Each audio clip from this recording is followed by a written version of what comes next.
ये एक प्रूफ है, ये क्वेश्चन तो है ही बट ये एक प्रूफ है। इस प्रूफ को पढ़ने से पहले 2-3 बातें हम लोग बेसिक जान लेते हैं, आप लोग पढ़ते नहीं हैं। आर्क में और एक होता है आर्च, इनमें क्या डिफरेंस होता है, आर्क और आर्च।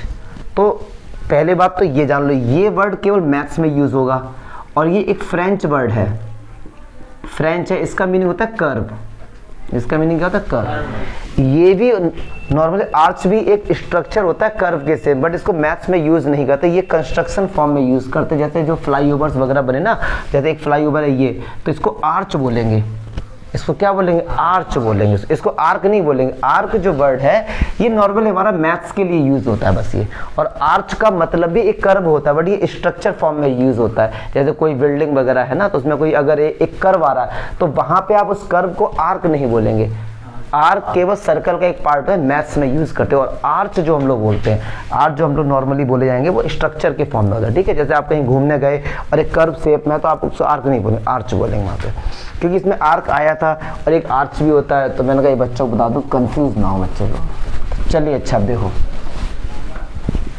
अब देखिए भैया क्या है, प्रूव दैट, पहले तो उसको समझेंगे, प्रूव तो हो ही जाएगा, समझते हैं पहले क्या कहना। Prove that the angle subtended bye an arc at the centre. अच्छा एक सर्कल है, रफली अभी केवल समझा रहा हूं आपको, प्रूफ नहीं कर रहा हूं, रफली ये सर्कल है और ये सर्कल का सेंटर है, कह रहे हैं एक आर्क है। अब आर्क क्या होता है, सर्कल का एक पार्ट होता है। मैंने कहा मान लो वो यहां से यहां तक ये रहा है, ये एक आर्क है, मान लो ये, ठीक है सर, ये एक आर्क ले लिया मैंने, ठीक है।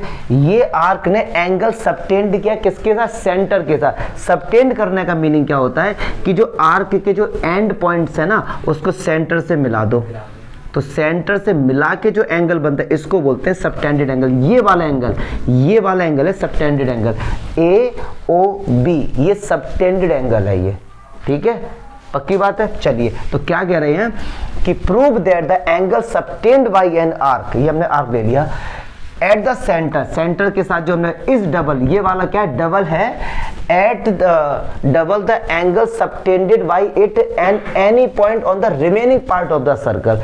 एक बात सुनो, ये पार्ट हमने AB ले लिया, अब इसके बाद सर्कल का ये इतना बड़ा पार्ट है, कहीं पर भी एक पॉइंट ले लो, सपोज मैंने यहाँ पर एक पॉइंट ले लिया, ठीक है, इसको छोड़ के, ब्लैक वाले पोर्शन को छोड़ के, अब आपने इस पॉइंट से उसी आर्क के साथ एंगल सबटेंड किया है, ये वाला। तो अगर ये वाला सेंटर के साथ अगर ये 60 था तो ये कितना होगा, 30। अगर मान लो यहाँ पर ले लिया आपने तो ये भी कितना होगा, 30। और अगर सपोज आपने ये पॉइंट ले लिया तो कंडीशन भाटी सुन लो, क्या कंडीशन यही है कि जो आपने आर्क लिया था उसके एंड पॉइंट से ही एंगल सबटेंड हो। अगर आप ये सोचो कि सर क्या ये भी 30 होगा, नहीं होगा जी, क्यों, ये इन दो पॉइंट से सबटेंड हो रहा है, जबकि इन्हीं दो पॉइंट से जो होंगे उन्हीं के साथ ऐसी प्रॉपर्टी होगी। और ऐसा मत समझना कि सर ये दो पॉइंट अगर हमने यहाँ पर एक ले लिया क्या ये भी हाफ होगा, नहीं जी, क्या बोला गया था, जो आपने आर्क लिया है उसको छोड़ दो, उसको छोड़कर, क्लियर है जी, उसको छोड़कर ये हमेशा क्या होता है, डबल होता है, ठीक है। अच्छा ऐसे में जब हम ये क्वेश्चन प्रूव करते हैं, और सुनो प्रूव करने का मीनिंग क्या होता है कि वो यूनिवर्सल ट्रुथ है, मतलब आप कैसा भी सर्कल बनाओगे ये चीज़ वहाँ पे अप्लाई होगी। तो देखो इसमें 3 कंडीशन बन जाती हैं, कैसे, सारे बच्चे देखेंगे, प्रूफ तो खैर हो ही जाएगा बातों बातों में।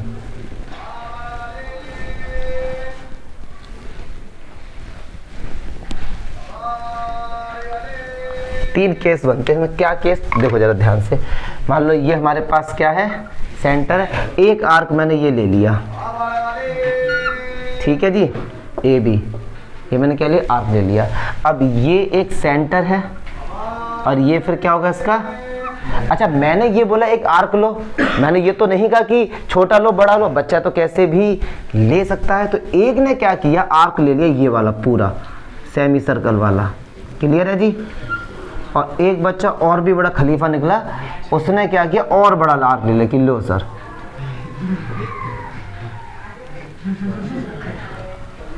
समझ रहे बात को ध्यान से। तो कंडीशन क्या है तीनों में, आंसर तो भैया कंडीशन तो वही रहेगी। इसीलिए 3 केस बनते हैं कि जब एक बार एक बंदे ने जो आर्क लिया है वो सेमी सर्कल से कम है, एक सेमी सर्कल के बराबर और एक उससे भी बड़ा ज्यादा है, ये 3 कंडीशन बन सकती हैं। तो हर केस में कंडीशन क्या है कि अगर आपने सेंटर के साथ एंगल सबटेंड किया है और सेंटर को सॉरी इस वाले आर्क को छोड़ के, इतना बड़ा सर्कल है, सपोज यहां पर आपने एक पॉइंट लिया है, तो ये जो एंगल है, ये जो एंगल है वो इसका क्या होगा? पक्की बात है जी? पक्की बात है? हाँ जी, कोई डाउट? डरा मत यार। ये O पॉइंट है और ये क्या है? C point. अब वही कंडीशन यहां भी तो सेटिस्फाई होगी। देखो क्या, सुनो क्या, ये रहा सेंटर, अब ये ले लिया उसने आर्क, ये ले लिया, तो इसने क्या किया? सेंटर के साथ एंगल सबटेंड किया। यहाँ पे सीधा जाएगा, सीधा बोले तो 180 एंगल। अब इस पोर्शन को छोड़ के कहीं पर सपोज मैंने यहाँ एक पॉइंट ले लिया और इसको मैंने इसके साथ मिलाया, तो ये इसका क्या होगा? ये पक्की बात है। इसीलिए तो बोलते थे कि भैया सेमी सर्कल में जो भी एंगल बनता है वो 90 होता है। चलिए, अब उस बंदे ने क्या किया? इतना बड़ा आर्क लिया ये, तो इस आर्क ने ये एंगल सबटेंड किया है, तो जब ये एंगल सबटेंड किया तो ये रहा एंगल, ये बना। अब इस पूरे छोटे वाले पोर्शन, सपोज मैंने यहाँ लिया पॉइंट, इसको इसके साथ मिला दिया, तो ये जो पॉइंट होगा, ये जो एंगल होगा, इसका क्या होगा? पक्की बात है जी?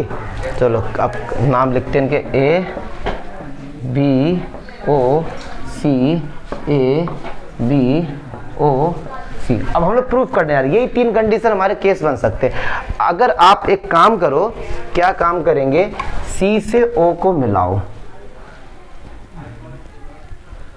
हर केस में देखो, किसी भी केस में मिला लो, क्योंकि हम लोग यूनिवर्सल प्रूफ करने जा रहे हैं।